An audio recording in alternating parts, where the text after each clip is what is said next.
పరిశుద్ధుడైన మా దేవ, మీకు వందనాలు అయ్యా. సజీవులుగా ఉన్నామంటే తండ్రి, ఇప్పటి వరకు కేవలం మీ కృప మాత్రమే తప్ప మాలో ఏ ప్రత్యేకత లేదని విశ్వసిస్తూ మీ యొక్క పాదాల చెంత ప్రాధేయపడుతూ, నైనా మరదిగో తండ్రి, అల్పదాసుడునైన నన్ను తండ్రి ఆశీర్వదించి మీ మహిమ కలిగిన మాటలు తండ్రి ఈ పాత్ర ద్వారా వినిపించమని, కేవలము తండ్రి మీరు మహిమపరచబడటకు మాత్రమే నిలవబడిన తండ్రి ఆకారాన్ని ఆశీర్వదించి మీ ఆత్మకార్యాలను తండ్రి బిడ్డలకు తండ్రి శ్రేష్టంగా అర్థమయ్యేలాగున తండ్రి మీరే సహాయం చేయమని కోరుకుంటూ, అయ్యా కూర్చున్న అయ్యా మరిదిగా తండ్రి బిడ్డలని, వేదిక మీద ఉంటున్న దైవ సేవకులని, నిర్వాహకులని జ్ఞాపకం చేసుకొని అయ్యా మరిదిగా తండ్రి మీ మహిమార్థమైన తండ్రి ప్రతి మాటను ఫలింప చేయమని, మీకు మాత్రమే మహిమ తెచ్చిపెట్టుకొని మనం కోరుకుంటూ, ఈ కొద్ది మనవులు మాకు రక్షకుడు తండ్రి మీ కుమారుడు యేసయ్య శ్రేష్టమైన పరిశుద్ధమైన నామమున మీకు సమర్పించి బ్రతిమలాడి వేడుకుంటూ ఉన్నాం మా తండ్రి,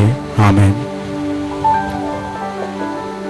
సమయము 11:36 20 నిమిషాలలో మనము మరి మొదటి అంశాన్ని క్లోజ్ చేసుకుందాం. 25 నిమిషాలలో దయతో ఒక 3 వచనాలు త్వరగా చదువుకుందామండి.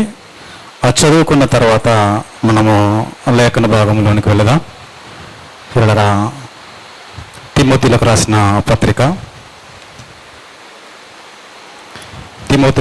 పత్రిక మొదటిది ఒకసారి మనం ఆలోచన చేద్దామండి. మొదటిది తిమోతిలకు రాసిన పత్రిక 6వ అధ్యాయము 11వ లేఖన భాగం. దైవజనుడా, నీవైతే వీటిని విసర్జించి నీతిని, భక్తిని, విశ్వాసమును, ప్రేమను, ఓర్పును, సాత్వికమును సంపాదించుకున్నటకు ప్రయాసపడుము. విశ్వాస సంబంధమైన మంచి పోరాటము పోవడము, నిత్య జీవము చేపట్టుము. దాన్ని పొందుటకు నీవు పిలువబడి అనేక సాక్షులు ఎదుట మంచి ఒప్పుకుంటివి. థ్యాంక్ యూ అండి. మరొక లేఖన భాగాన్ని ధ్యానించుకుందాం. ఇదే తిమోతిలకు రాసిన పత్రిక, రెండవ తిమోతిలకు రాసిన పత్రిక 4వ అధ్యాయము 5, 6 వచనాలు ధ్యానించుకుందామండి. అయితే నీవు అన్ని విషయములలో మితముగా ఉండుము, శ్రమపడుము, సువార్తికుని పని చేయుము, నీ పరిచర్యను సంపూర్ణముగా జరిగించుము. నేను ఇప్పుడే పానార్పణముగా పోయబడుచున్నాను. నేను వెడలిపోవు కాలము సమీపమై ఉన్నది. మంచి పోరాటము పోరాడుతుని నా పరుగు కడముట్టించి తిని విశ్వాసమును కాపాడుకుంటుని. మరొక లేఖన భాగం ధ్యానించుకుందామండి. రాజుల గ్రంథము 5వ అధ్యాయము 20వ వచనము 27వ వచనం చదువుకుందామండి. రాజుల గ్రంథము 5వ అధ్యాయము 20 వచనం 27వ వచనం ధ్యానించుకుందాం. అంతట దైవజనుడైన ఎలీషాకు సేవకుడగు గెహాజీ సిరియనుడైన ఈ నయమానును తీసుకుని వచ్చిన వాటిని అంగీకరించుటకు నా యజమానునికి మనసు లేకపోయా. కానీ యెహోవా జీవము తోడు నేను పరిగెత్తుకుని పోయి అతని కలుసుకొని అతని యొద్ద ఏదైనా తీసుకుందని అనుకుని. Thank you. మరొక లేఖన భాగం అపోస్తుల కార్యములు 8వ అధ్యాయము. పిల్లరా, అపోస్తుల కార్యములు 8వ అధ్యాయాన్ని ధ్యానించుకుందాం. పిల్లరా, ఒకసారి దేవుడు మనకిచ్చిన ఈ సమయంలో 8వ అధ్యాయము ధ్యానించుకునే ప్రయత్నం చేద్దామండి. 8వ అధ్యాయము 29వ వచనము 30వ వచనం.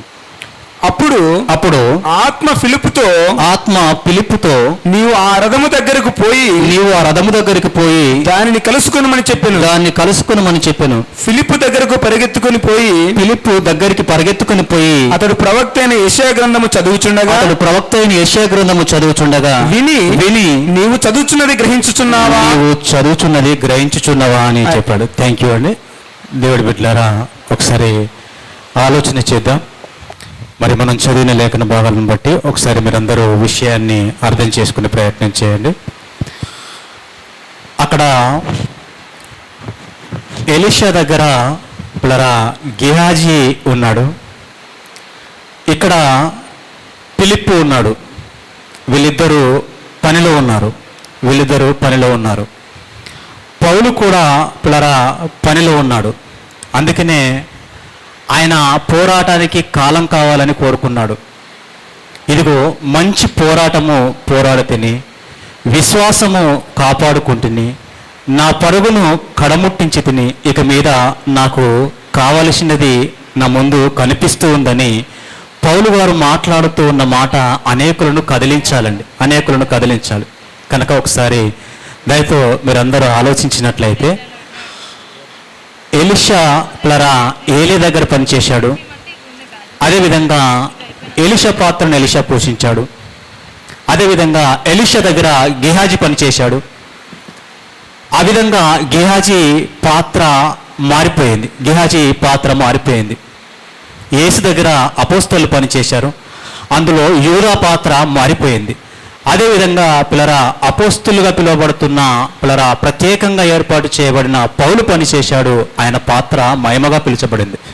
వీటినన్నిటిని మనం చూసుకుంటే గనక ఎలీషా గారి దగ్గర పనిచేసిన గెహాజీ గారు కానివ్వండి, అదేవిధంగా నపుంసకుడికి చెప్పడానికి పరిగెత్తించిన ఫిలిప్పు కానివ్వండి, అదేవిధంగా మరి సువార్తను ప్రకటించిన మరి విప్లవకారుడని పిలువబడుతున్న పౌలు గారు కానివ్వండి, వాళ్ళు ఒకరి పరిపాలన గురించి పనిచేశారండి.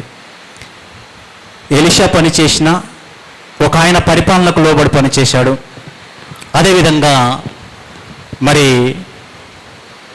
నపుంసకుడికి సువార్త చెప్పిన ఫిలిప్పు కూడా ఒకరి పరిపాలనకు లోబడి పనిచేశాడు. అదేవిధంగా